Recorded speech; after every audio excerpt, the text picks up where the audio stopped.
with our next guest coming from Rome, all the way, from this beautiful city.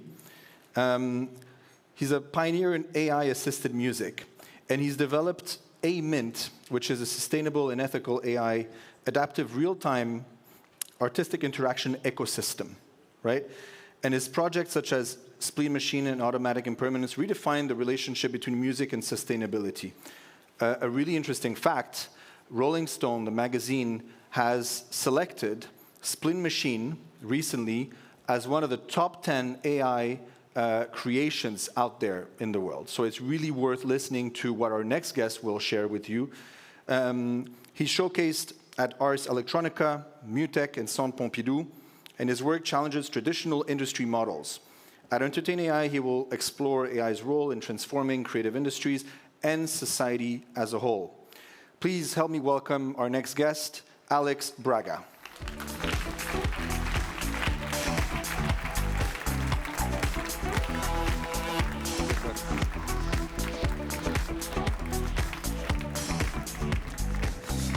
Bonjour, bonjour. Je suis très content d'être ici, mais je parle pas français, so I'm just going to go on in English. Sorry about that. Thanks for having me here. It's a really big honor to have traveled so far to take care about a topic that I think interests us all. It is amazing to see now a venue full of people talking about AI. When I started, it was just me and a few bunch of other people taking care of this subject, this topic that wasn't talked at all. And as a matter of fact, I was building A-Mint, the artificial musical intelligence that I use with two professors in Italy, Professor Riganti and Professor Laudani in University of Roma Tre. And we were questioning about what was this thing that was just starting to blossom in that time. It was like 2015 or something like that, 2016, around that. And another professor that, came about and said, well, what are you guys doing there? Are we just working on an AI to make music? I said, yeah, old professors. You know, the problem will be the naming and the marketing of it. And guess what? I think it was right. They named it artificial intelligence. That's when the whole Big Bang started. And he said one very smart and wise thing. If they had called it very complex chain of calculation that helped mankind live better, there would have been no problem at all. No problem at all. No bullshit about things ruling and taking over humanity. But we did call it artificial intelligence because we like to do this kind of things. And what I like to talk about today is not my job, it's not my music, but it's the relationship between music, AI, and mankind. So what do we find in music that it's so appealing, so interesting? And might there be there, hidden in those notes, in those sweating up on stage, in that energy, might there be a possible vision, a possible solution that can show us how to not destroy ourselves as mankind? Because I don't know if you have that feeling. Sometimes I wake up and I feel like we're just walking on a wire. On one side there is the destruction, massive destruction, apocalyptic destruction. On the other side there is a super bright, green, sustainable future with clouds and green fields and water for everybody, and no Elon Musk ever in the world, or Trump, or whatever. Sorry. And so the question is, why are we so much into technology? And why technology digs us deeper into ourselves? What is technology, if not a very complex tool that helps us to live our life better? So to a certain extent, we could say, are we technology? We, as as human beings? Is my body a technology for my soul to express? Otherwise, it would have been difficult for my soul, for my heart, to speak to you. I'm Italian, you know, I like to address a lot. So if I didn't have this body, how could I do this and reach you in a warmer way? I could not do it. I could not do it. So our body and our mind are native technologies. That's why we are so much trapped into this, because we are technology. There's no doubt about this. And we could, if we were in a lecture, in a classroom, we could roughly divide technologies into research technologies, production technology, distribution technology, marketing technology, and consumption technology, fruition technology, let's say. And I'm just saying this because it's going to be important later on to support my theory. And we are polarity. We like to walk on that wire. We like to say and feel one thing or another. It's very easy to take a stand on one side or the other instead of diving deeper and really understanding the problem. There is body versus spirit, you know. Somebody might say, no, you're not technology, your body is just your body. And I say, but I am spirit as well. Oh, no, there's no such a thing as spirit. Oh, okay, so why do you love? I don't know, love doesn't exist. There's people saying that love doesn't exist. We love to pluralize materialism versus spirituality, and enthusiasts versus apocalypse. The apocalyptics, I love this category. I love it, and it's going to be very important as we go on to understand where we are now. Because we are technology, but we are also a polarity. And through the centuries, through history, the division between tech enthusiasts and tech apocalyptics has driven our chit-chats, has driven our development, has driven our politics, has driven our lives, in a few words.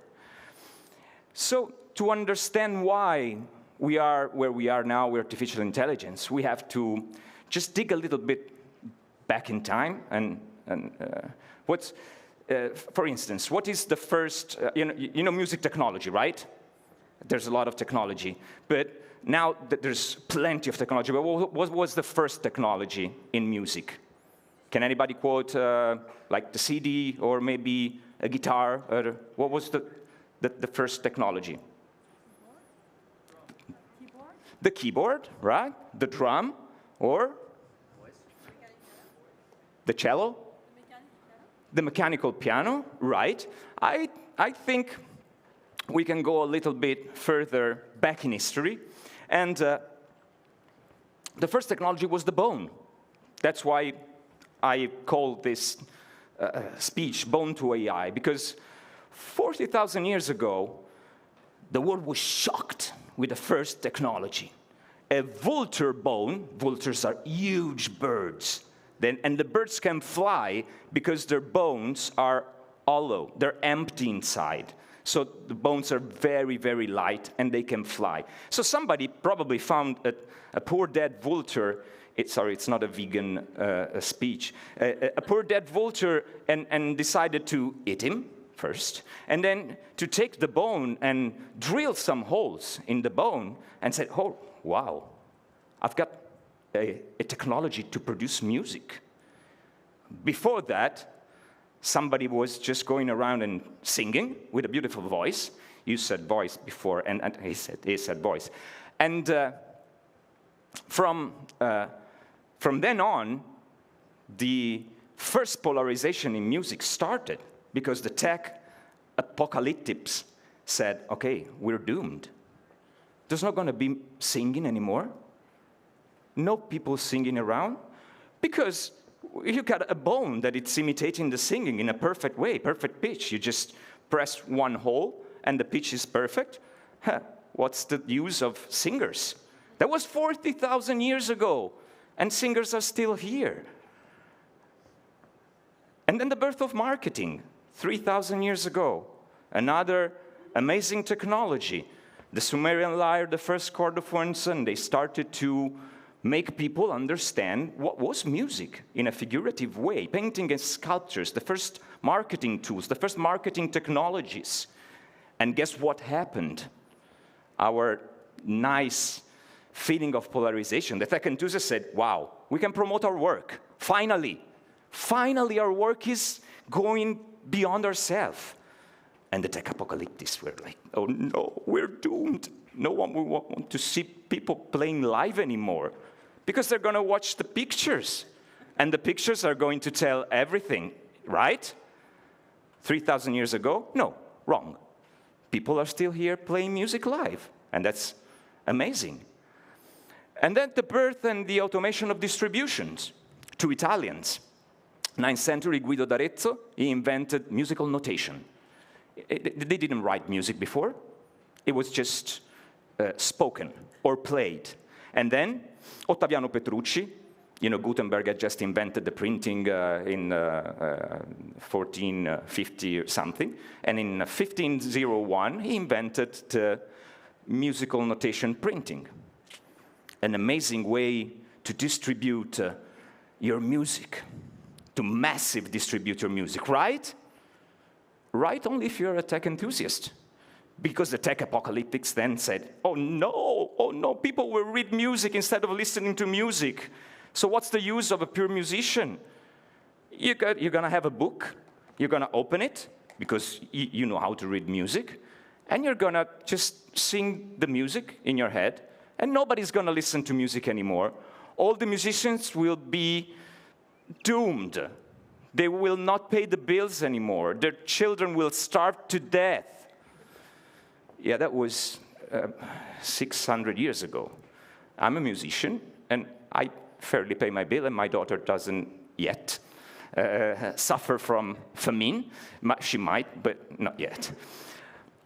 The birth of influencers. This one is a thing that affects us all. Influencers are not a technology of nowadays.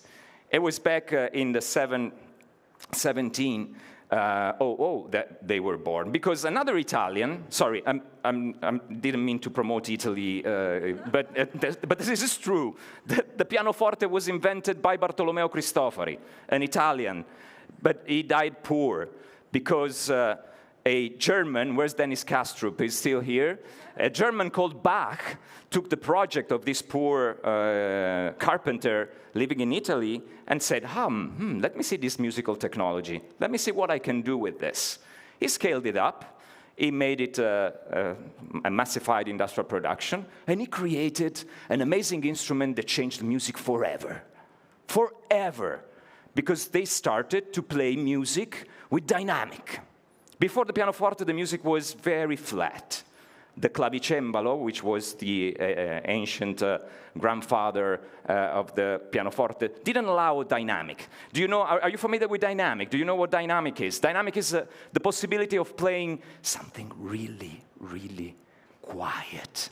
Because you need to be very quiet. You need to stay close to your heart and be very intimate with your audience.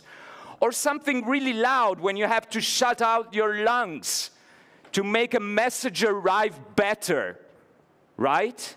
And the alternation of dynamic is what makes music alive.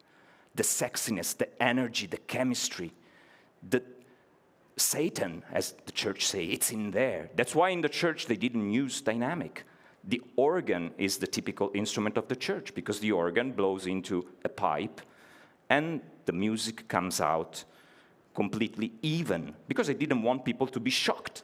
And it's exactly what happened with the technology of the pianoforte. People got completely shocked by this. And the Romanticism movement was born upon this technology. I'm a tech enthusiast, right?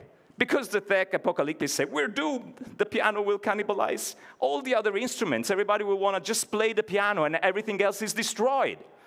No. We just do a quick jump and the ancestor of the sampler. Another Italian, I'm sorry. The intona rumori, it's the ancient granddad of the sampler. This guy invented this chamber full of boxes and speakers and reproduced sounds and noise. In 1910, this is the noise that came out of it. This is actually a recording from that time. This is a piece of artwork by futurist Luigi Russolo. It is a real artwork. And of course, the tech enthusiast said, okay, we've unlocked an incredible new soundscape. We're going to build new worlds with these sounds. And the tech apocalyptics say, we're doomed. This cacophony has killed music forever. Nobody's going to be listening to beautiful harmony because everybody's going to be flooded with this. Not quite. Global leap in distribution. Oh no, another Italian. Sorry. Guglielmo Marconi invented the radio, 1920. Tech enthusiasts said, oh, now we can promote our work with this technology. Our work, just turning on the radio, can sound perfectly as we are playing it, but we don't have to fly from Rome to Montreal to make you listen to my music. You just have to turn on the radio. And that's amazing. It's an amazing way to get yourself known. But the tech apocalypse said, we're doomed. Live concerts are gone. Nobody's going to want to listen to people playing live anymore because you just turn on the radio. And here was the ancestor of AI arrives, 1965. Ray Kurzweil, he is known for shocking the world mostly during 19th century, at least the music world, because he did this amazing participation to a show that was very, very popular in the United States. And he arrived and he played a simple song. Well, not that simple. He played a song in the piano that was quite beautiful. It was 17. It was 17.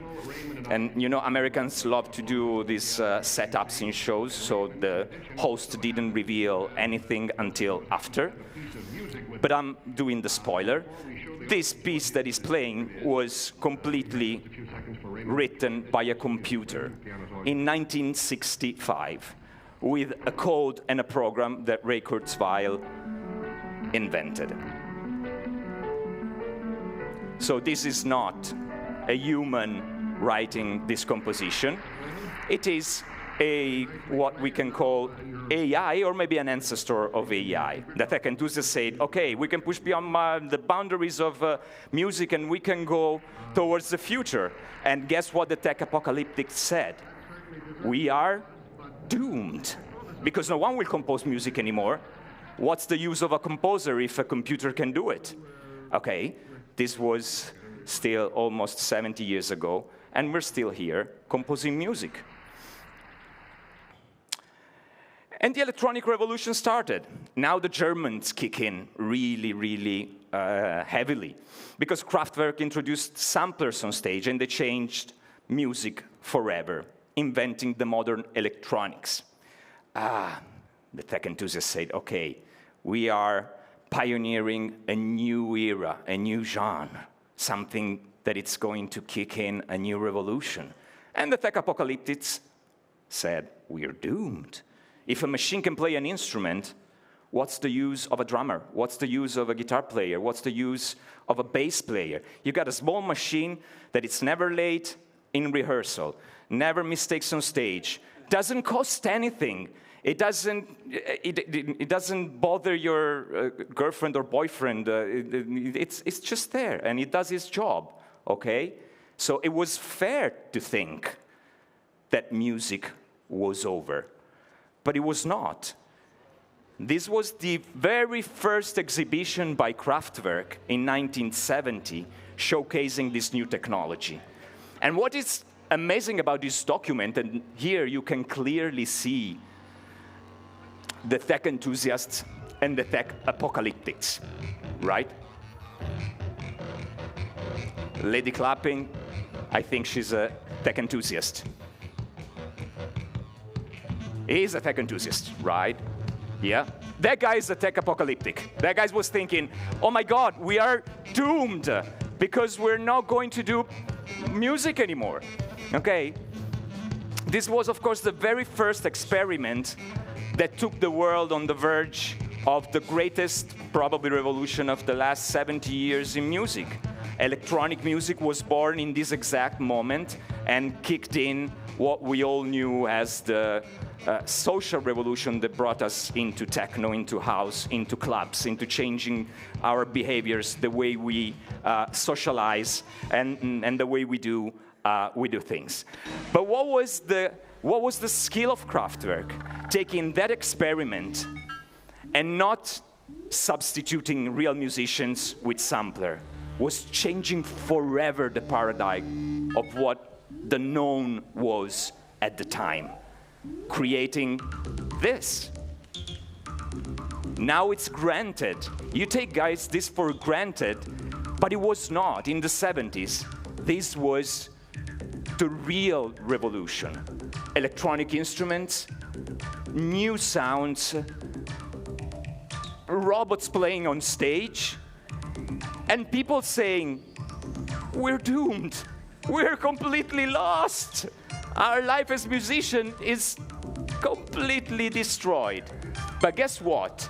No, because they have had the capabilities of seeing beyond technology and going where nobody had gone before, using an amazing technology. That brings us to the AI revolution in 2024, because this is the year where everything is happening. There's a prompt battle after, and I strongly encourage you to attend it. And Dennis showed you something he made with a prompt on Suno. Since we all have this guilty pleasure, I did it myself as well. And I asked to Suno, please, can you create a song sung by Modugno, you know, Nel bloom, dipinto di bloom, one of the greatest singers in the world from the 50s, produced by Aphex Twin, that talks about pizza and artificial intelligence. And Suno, instead of sending me to fuck off, he said, yes, I'm going to do it. And in 30 seconds, he did Dream of Innovation, which is, it has a fairly quite nice hook. Now it starts the hook.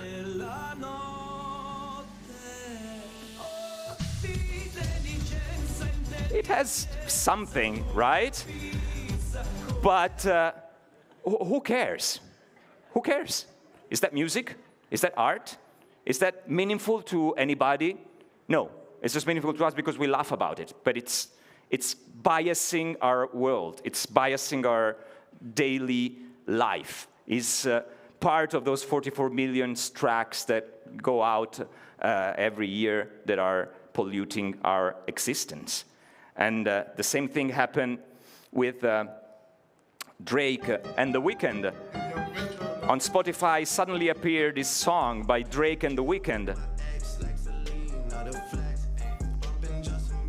You can perfectly believe that this was written by Drake and by The Weeknd and sung by them, except it was written by a guy called Ghostwriter that used a trained model voice on the voice of The Weeknd and Drake. It just used one of those systems to produce the song, and the result was 150 million streams in a couple of hours. And why is that? Because we have forced ourselves into a void of unrelevant songs. So it's perfectly normal now that this thing could be a hit, even though it's never been written by anybody, it's not meaningful to anybody, but with the marketing pushing, everything just floats and goes to pollute our life. But there's also a wise way to use AI. I am a super fan of the Beatles, a super fan of John Lennon, and I was a super enthusiast when, with the aid of AI, they delivered to to Paul and Ringo, the voice of Lennon to produce a song that it's actually a super beautiful Beatles song like we didn't hear it ever since John died. And this was nominated at the last Grammy Awards ceremony. And it's a beautiful track, super meaningful, super amazing, made with a little help from my friends' AIs. Can we arrive to the chorus, please? It's amazing. This is super Lennon style. It's but what is the thing here? It's that the AI helped two humans, two geniuses, to produce something they could have never done without the aid of an artificial intelligence. So there is a way to leverage artificial intelligence in order to make our life relevant. And there is a way to leverage artificial intelligence in order to make us irrelevant consumers. And the key is in trying to escaping the hype, trying to escaping what we are taught and told, because there is other ways to use AIs, for instance. I wouldn't mention Mint, which is mine, because I don't think here it's the case, but there's Only Herndon doing beautiful experiments with her voice, as Dennis said previously. There's Dadabots doing amazing stuff with self-produced AIs, and then there is Michael Smith. Who's Michael Smith? Michael Smith, he doesn't know, but he became the center point, the pivotal point of my theory, because with him I created the Michael Smith paradox. Michael Smith is a producer from the United States that invented a very clever system to earn, steal, rob, find, I don't know, you find the verb, the best suit, the streaming platforms. He earned $10 million in few days by creating models that were producing tracks, and by creating models that were listening to tracks. This is a genius. This is a genius. Why? Because it brought us to this little funny diagram here.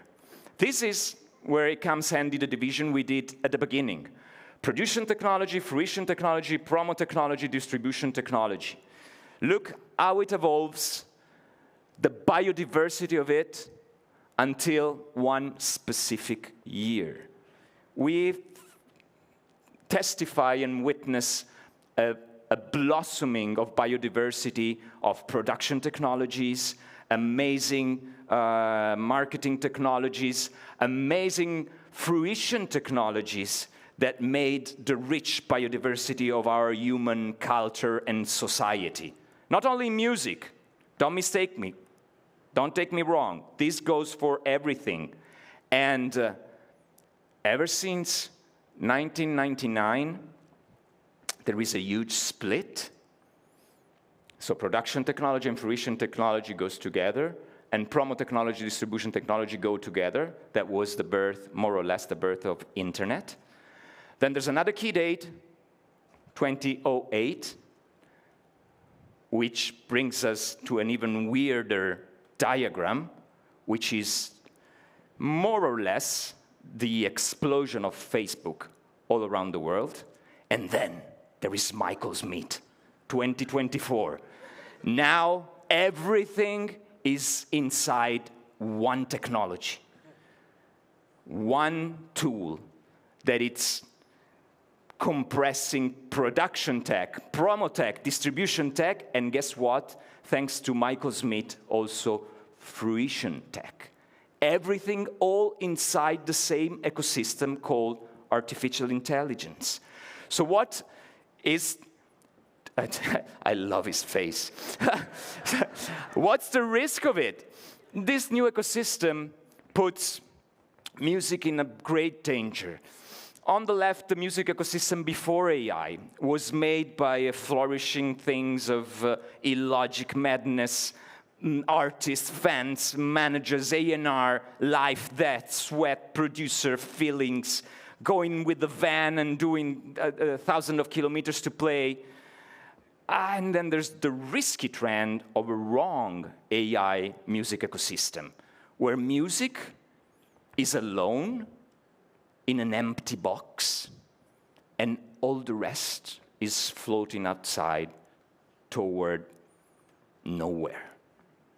So, is AI a killer or a killer application?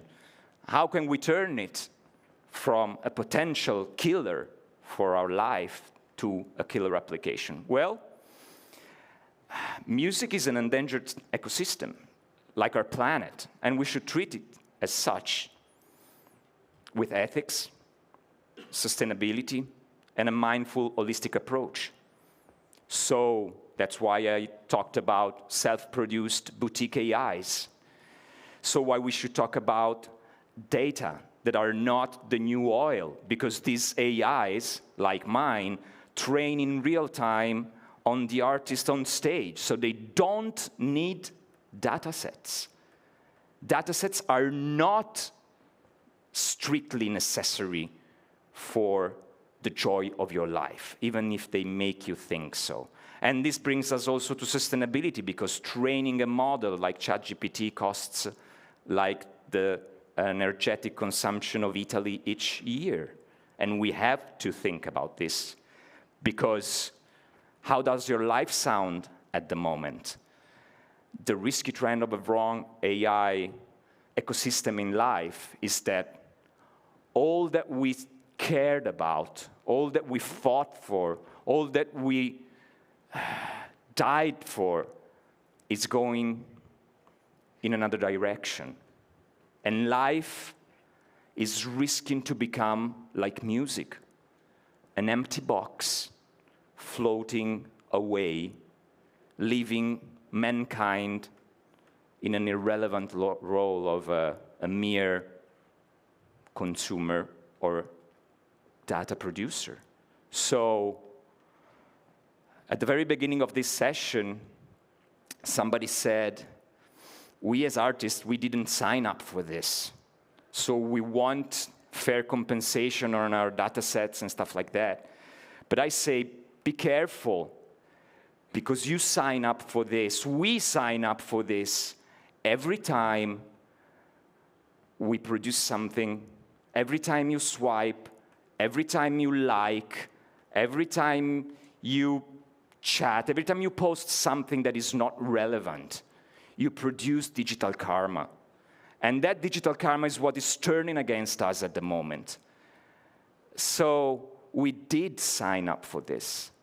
We are signing up for this irrelevancy every day, every minute of our life, unless we start thinking and caring and acting right now. Because the future is not tomorrow, but is what we're fucking up today. Thank you very much.